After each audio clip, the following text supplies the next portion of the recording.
Good morning, everyone. Y'all, I'm sorry for like the horrible view here, but my little MagSafe thing that I connect my phone on, like it gets so hot in the valley that it melted off the glue.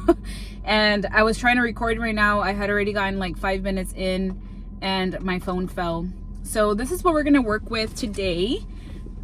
Like, Satan may be trying to come in and ruin my day, but there is nothing that's going to ruin my day, because today I am so excited. I want to share this with you guys because I know you all will be happy that the Lord is moving. But today is officially day one of me being a full-time business owner. I am so excited. All glory to God.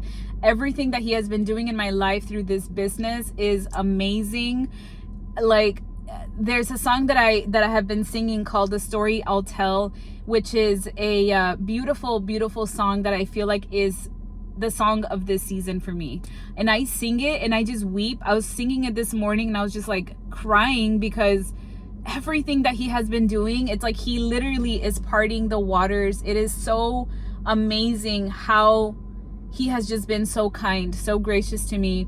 If you haven't heard that song, I recommend that you go listen to it. It's on my playlist. It's linked in my description. But another thing that I wanted to mention, and I just asked for some prayers, is I have been telling you guys that I believe that the Lord is going to do something for Remedy within the next 6 months. And it has been such a belief that I just know that He's going to do it. And over this past weekend, my husband and I found, like, literally out of the blue, like one of those situations that you're like, how did that happen? But I just believe, like, only God. But we found this location that I just feel like fits Remedy perfectly. And we are just praying to be in God's will. And if it's His will for Remedy, for my life, and for this next step, then I just pray that it happen. And like the song says, that He just parts the water, that everything fits perfectly according to His will.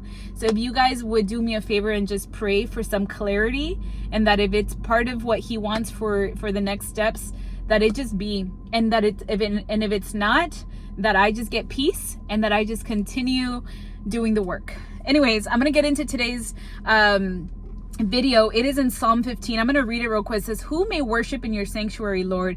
Who may enter your presence on your holy will? Those who lead blameless lives and do what is right, speaking the truth from sincere hearts. Those who refuse to gossip or harm their neighbors or speak evil of their friends.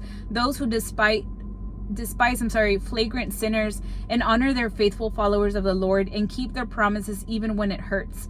Those who lend money without charging interest and who cannot be bribed to lie about the innocent. Such people will stand firm forever."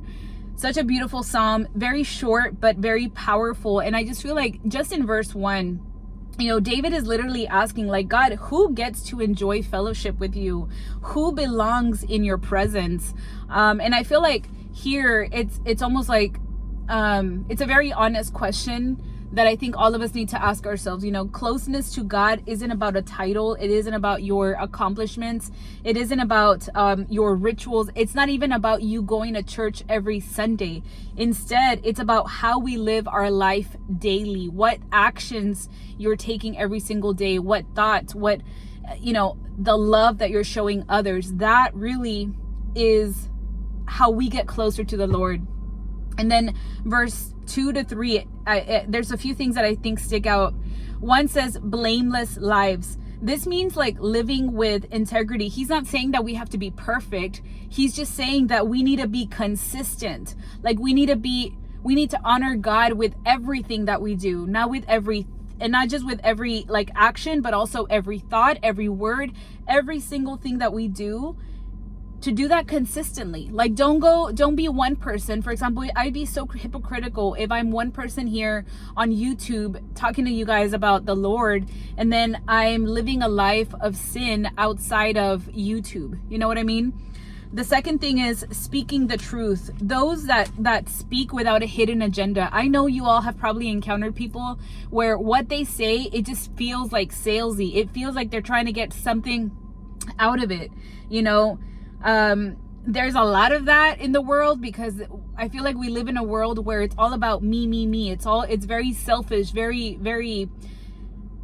us-centered or self-centered, instead of about others, serving others, being generous. We need to learn how to be honest and just have integrity in everything that we do. And then refuse to gossip. Our mouth shouldn't be used as a weapon that hurts others. Instead, we should be using our mouth and our tongue to be lifting other people up, to encourage others. That is how we can honor God. Holiness isn't just between us and God. It is not just a vertical relationship. It's also a horizontal relationship on how we treat and serve other people.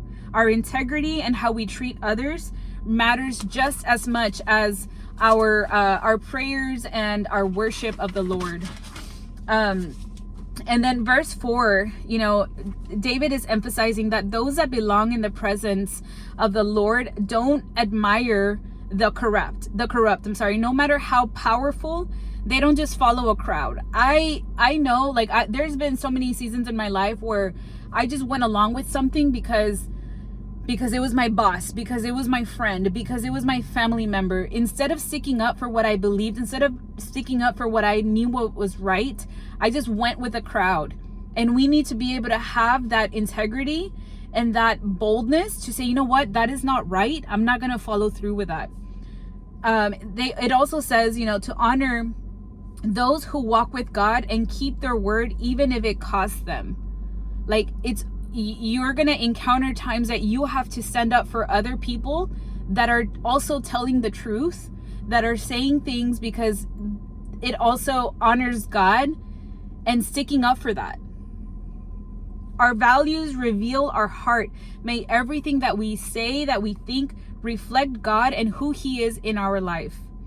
And then verse 5, it says that he basically is talking about how we need to be generous without expecting anything back. And this isn't just in the financial aspect, this is also just generous in giving anything that we have. Our time, our resources, our prayers for somebody.